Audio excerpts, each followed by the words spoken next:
একজন টেন্যান্ট ভাড়ার টাকা দেয় না, ল্যান্ডলর্ড সিভিল ল অনুযায়ী ইভিকশন কিভাবে করতে পারে? এটা আসলে খুব গুরুত্বপূর্ণ প্রশ্ন। এটা এই দেশ, প্রবাস বা স্বদেশ সব জায়গাতেই এরকম ডিসপিউট তো চলতেই থাকে। তো এরকম ডিসপিউটের ক্ষেত্রে আসলে কি ধরনের আচরণ করণীয়?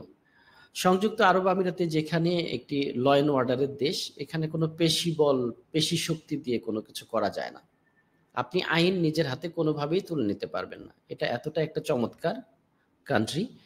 তো সেই ক্ষেত্রে যদি কোনো টেনেন্ট এখন ভাড়া দিচ্ছে না, এখন আপনার কি করণীয় আছে? তো স্টেপ বাই স্টেপ আপনি যাবেন। ১ম ধাপে তাকে রিটেন নোটিশ দিতে হবে। আপনি যে তাকে নোটিশ দিয়েছেন, এটার একটা ভিজিবিলিটি থাকতে হবে। WhatsApp হোক, ইমেইল হোক, এটা থাকতে হবে। রেন্ট ল অনুযায়ী আপনার এটা ৩০ দিন পর্যন্ত এই নোটিশটা আপনার থাকবে।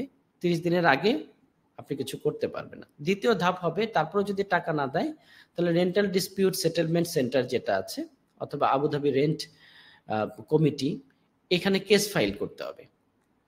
আচ্ছা, কেস ফাইল করার পরে আপনাকে কোর্ট থেকে ইভেকশন অর্ডার দিতে পারে, অথবা আউটস্ট্যান্ডিং রেন্ট টেনেন্টের কাছে তা থেকে আদায় করে তখন করা যাবে। এবং এই ক্ষেত্রে কোর্টের যে রায় অনুসারে যেটা আপনাকে মেনে নিতে হবে দুই পক্ষকে। কিন্তু মনে রাখতে হবে, ব্যক্তিগত উদ্যোগে, ঠিক আছে, আপনি কোনোভাবেই তাকে উঠিয়ে দিতে পারবেন না, তাকে বাইরে বের করে দিয়ে তালা দিয়ে দিতে পারবেন না। এ ধরনের কোনো ব্যক্তি যে আইন আপনি আপনার টেনেন্টের উপর করতে পারবেন না, আরোপ করে দিতে পারবেন না। যেটা আদালতের যে রায় আসবে বা সরকারের পক্ষ থেকে যে জাজমেন্ট আসবে, সেই জাজমেন্টটাকে বোদ্ধা পার্টিকে মেনে নিতে হবে। সংযুক্ত আরব আমিরাতে এই ল। এখন আরো সুস্পষ্টভাবে কি পরিণতি হতে পারে, এটা আসলে অনারেবল জাজ উনি নির্ধারণ করবেন পরিস্থিতি বিচার করে। অনেক সময় হতে পারে টেনেন্টের অবস্থা এতই খারাপ হতে পারে যে তার আন্তরিক প্রচেষ্টা এবং ইচ্ছা থাকার পরে উনি রেন্ট হয়তো দিতে পারছে না। আজকে এখানে বসে এই জাজটা আমরা করতে পারবো না।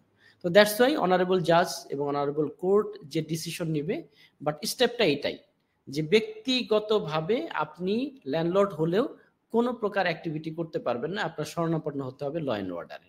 এটাই হচ্ছে মেসেজটা আমাদের। ধন্যবাদ।